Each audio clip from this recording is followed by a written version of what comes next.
What's up, everybody? It's the Stoudenheimer Bros. Box Office Banner here with my guest, my brother Jordan Stoudenheimer. We're here to talk about the Iron Claw, which of course is an old 80s kung fu flick.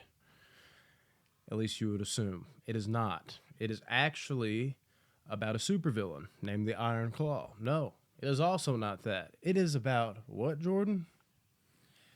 A wrestling family that took place that wrestled in like the 1980s or late 70s or something. Yeah, like yeah, that. somewhere in that vicinity. Kind of, it's almost like a dramatic biography kind of a movie about the family and what they went through. Yeah, but they really missed the boat if they didn't name a kung fu movie this, or a supervillain that takes on like Batman or something. Maybe I'm slipping.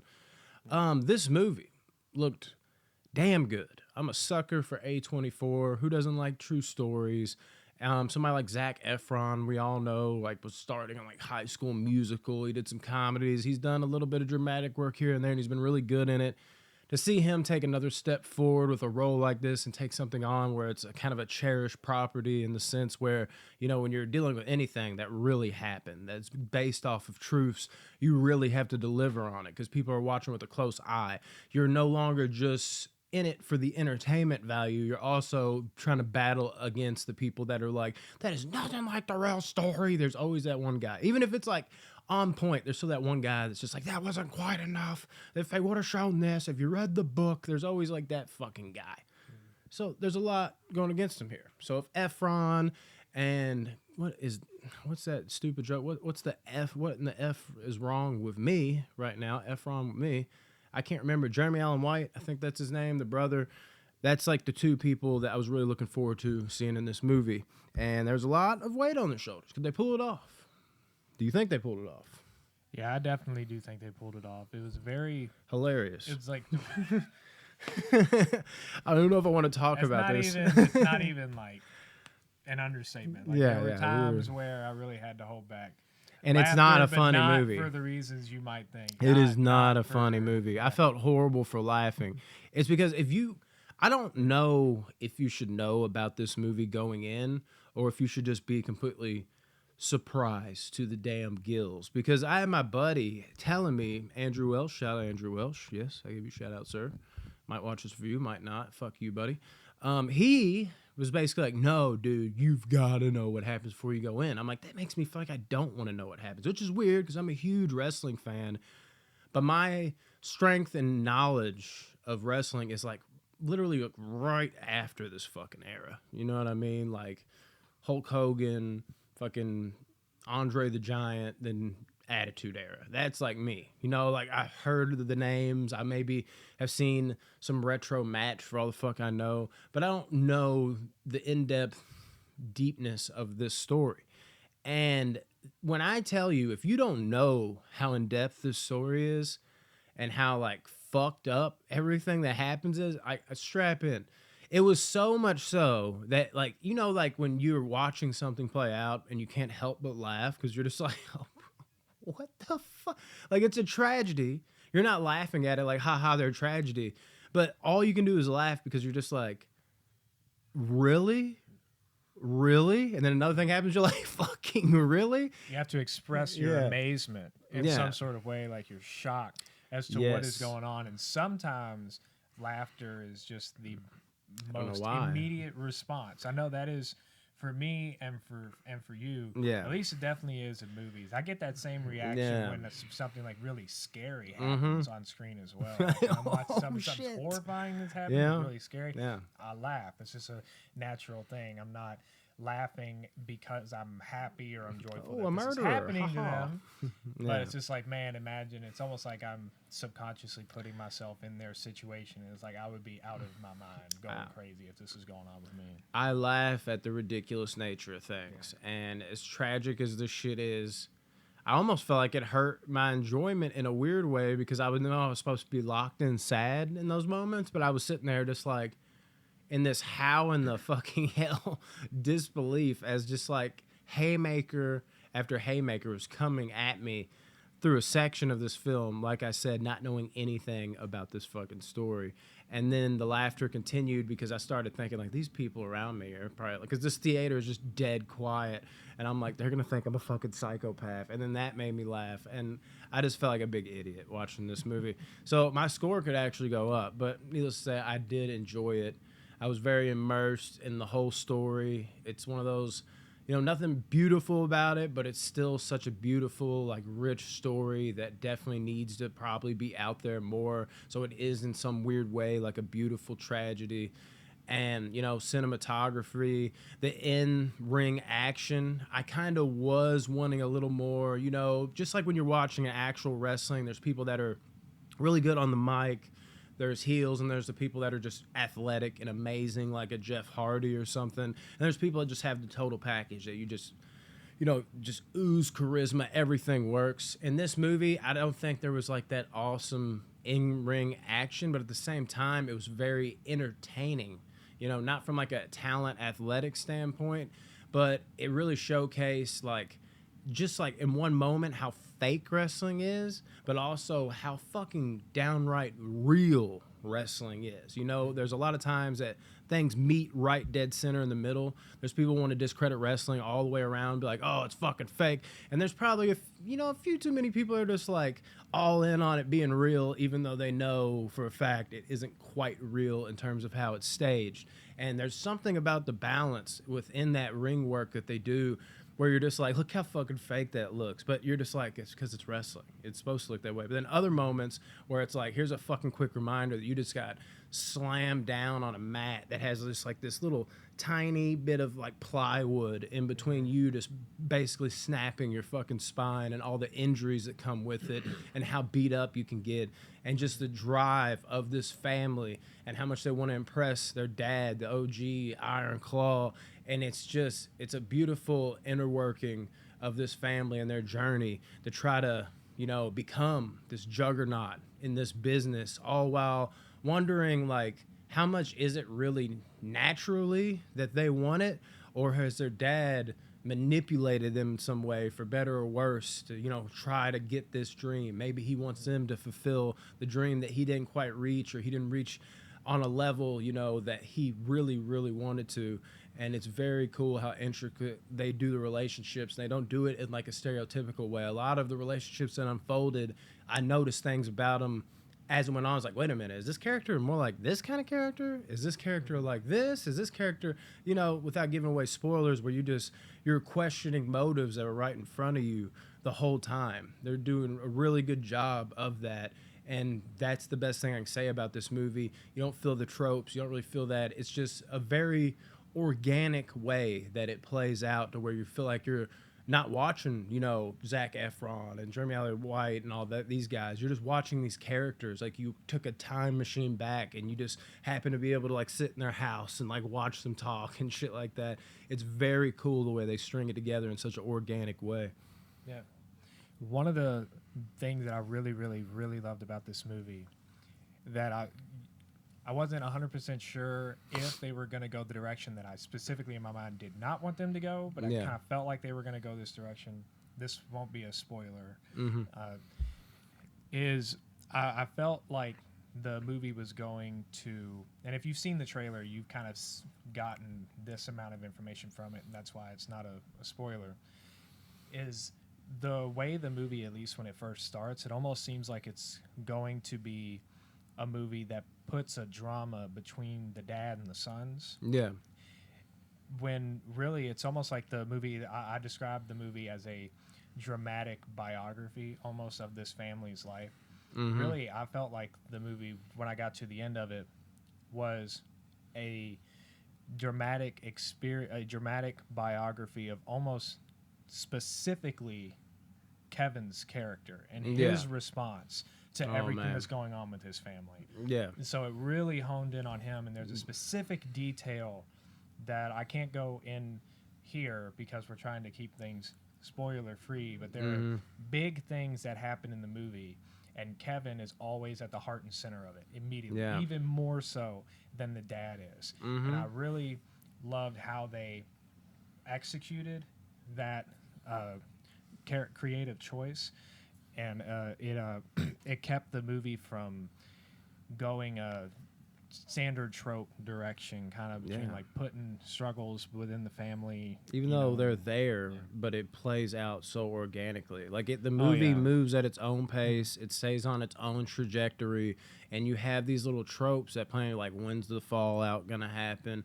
When's this guy gonna do this? When's this inevitably gonna happen? And it doesn't do that, which is even more important when you're talking about a true story. If I don't know exactly how on point this is compared to the real story, I already kind of revealed that, but I would imagine it's damn close from little comments and shit I've seen, and just straightforward, streamline in this movie, seemingly not willing to jump into all these tropes, and just to keep that organicness alive. I think they did a good job of that by not touching on the things that, you know, you as a viewer 95% of the time, it's like, when's this going to happen? I know this is coming, and then you watch and you're like, okay, we knew that was coming.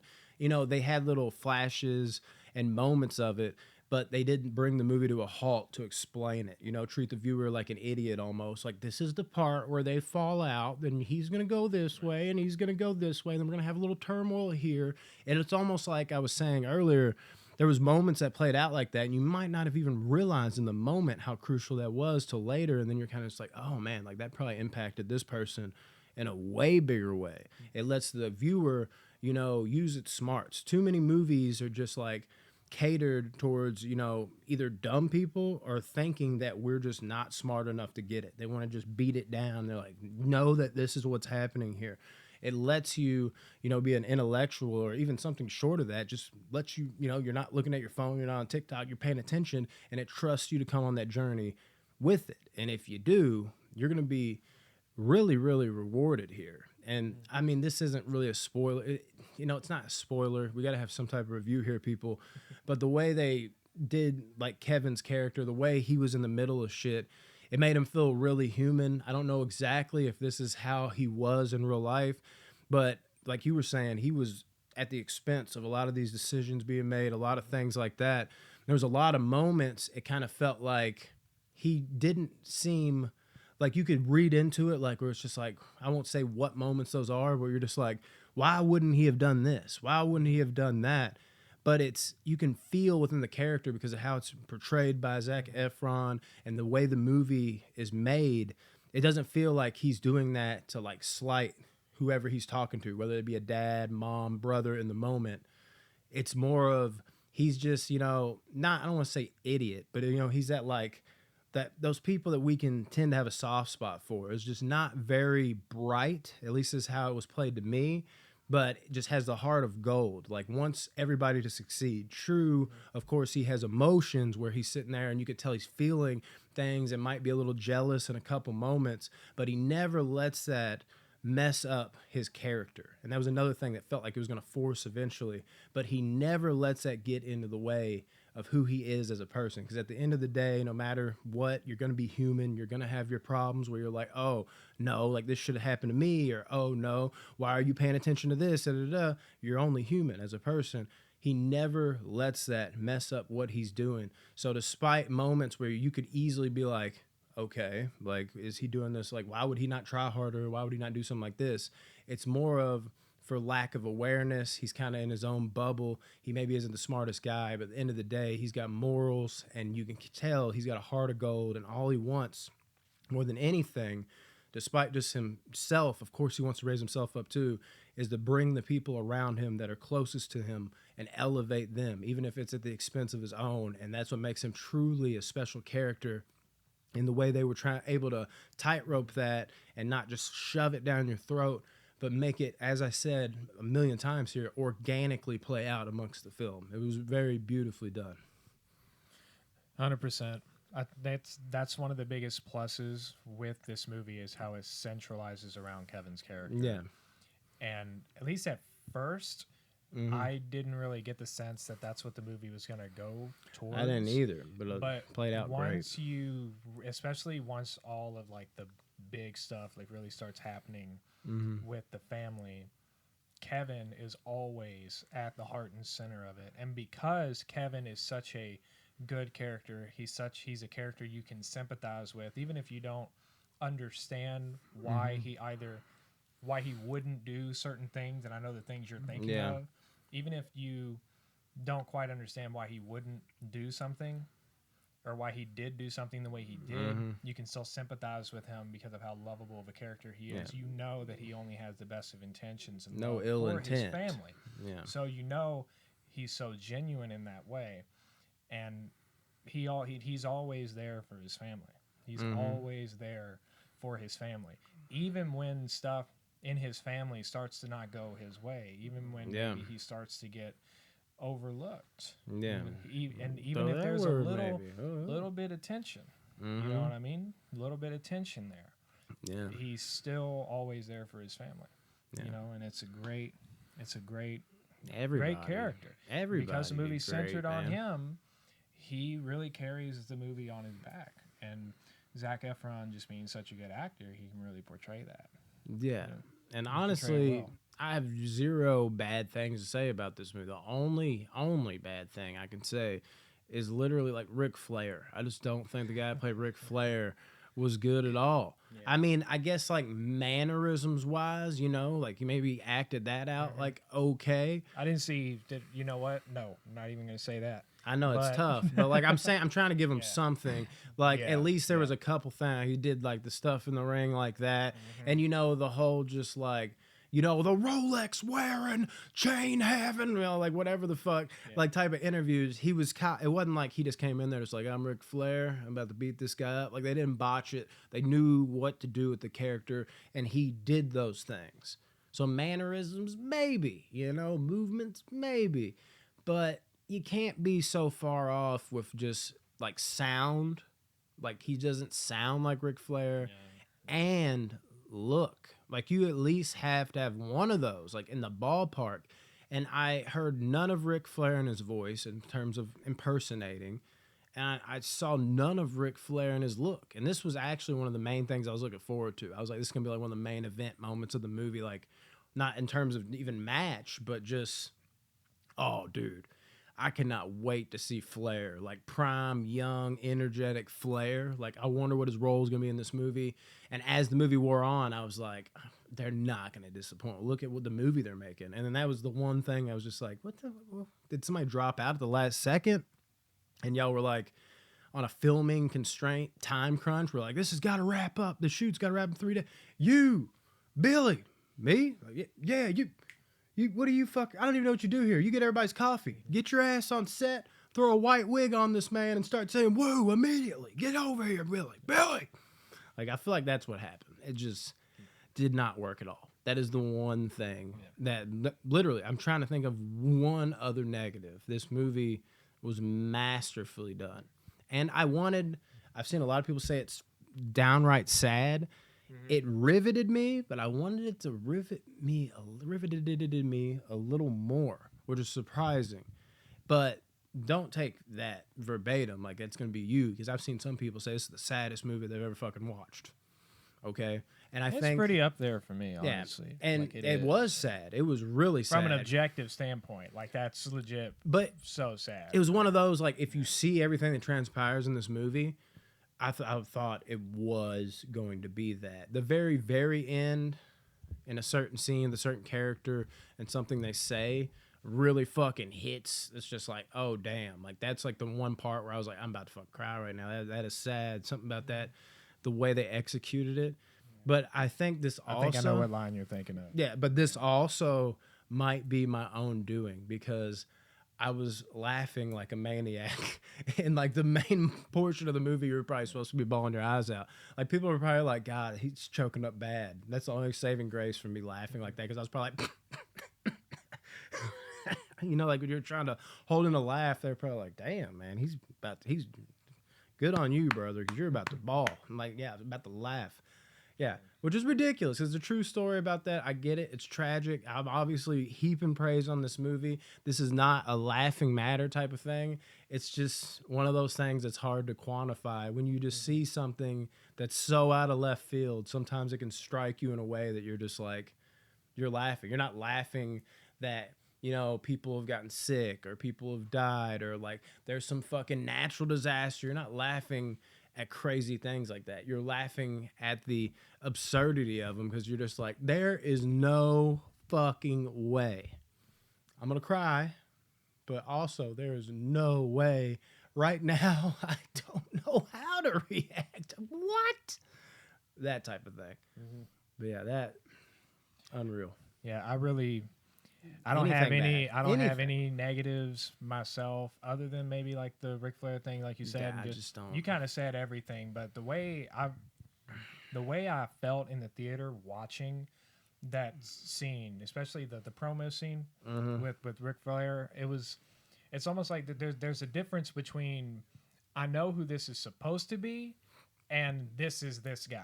You know what I mean? Yeah. Like I was looking at it, and as I was watching it play out, I was like, I know this is supposed to be Ric Flair. That's what it felt like. Yeah. But it never felt like that is Ric Flair. Not my Ric Flair. You know what I mean? Like, that's kind of the difference between the two. You can tell in impersonating someone, you have that line between this is who they're supposed to be impersonating, and then this is actually this person, you know?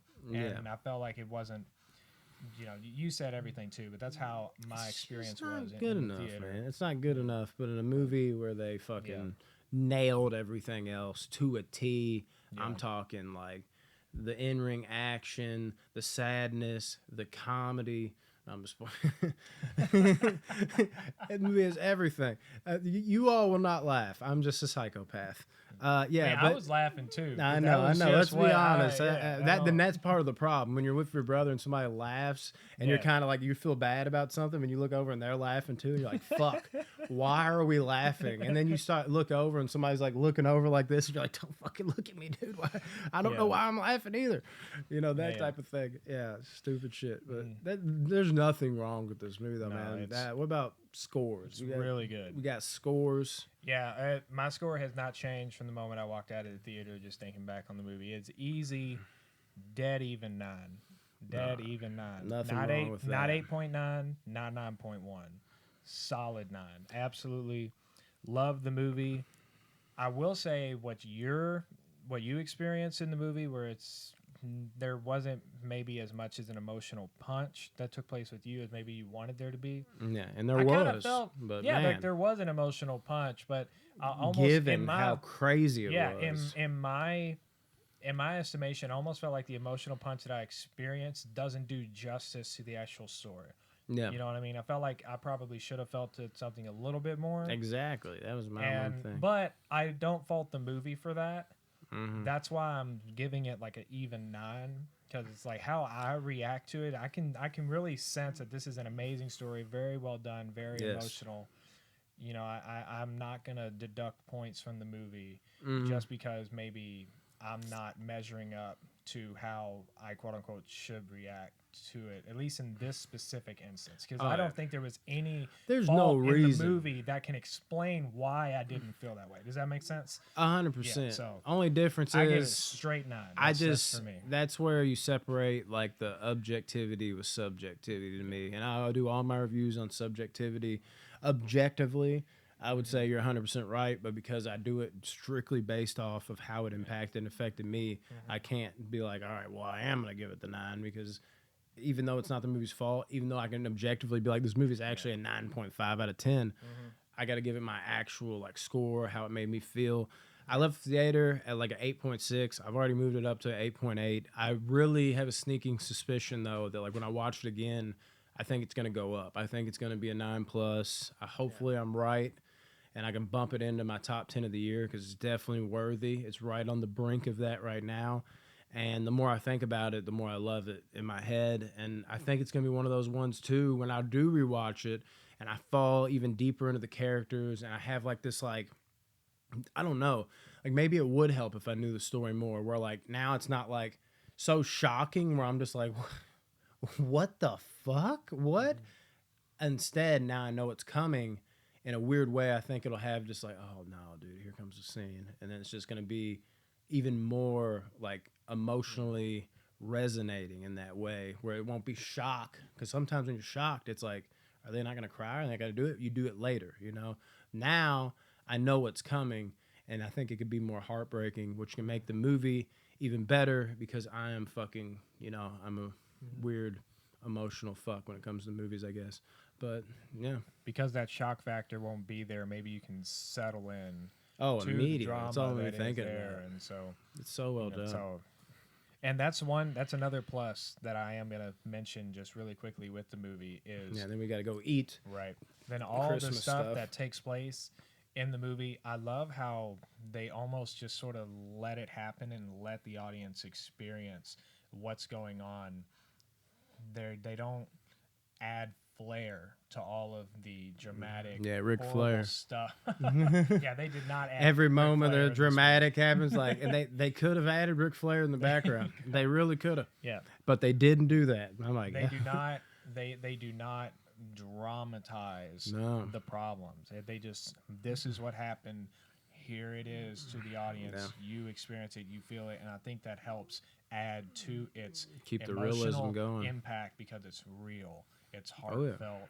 This is how this traumatic experience would probably be felt by you if you experience what they went through. You're not going to be dramatic music and explosions when it takes place. No. What all you're going to do is you're going to go to sleep and you're going to wake up the next day, and it's going to be the way it is. And I love Then how the you're- movie did that. You're pretty So, much fucked. yeah. Yeah. I mean, fuck, great movie. There's nothing else to I say. mean, our scores are almost neck and neck, really. Yeah. So yeah. We got to go eat. We watched this movie like the day it came out, but it took like 2 days. We've been busy with Christmas shit. He's been staying over the weekend. We're actually doing this in between going to eat some motherfucking food. We're like, man, we got a second. Let's do it real quick. Sorry I didn't get out sooner. See y'all. I'm Brandon. That's Jordan. We're Iron Claw Boys. I don't know. Like, share, comment, subscribe, do all that good shit. And go see this movie if you have not yet. Seriously, people. Love you guys. See ya.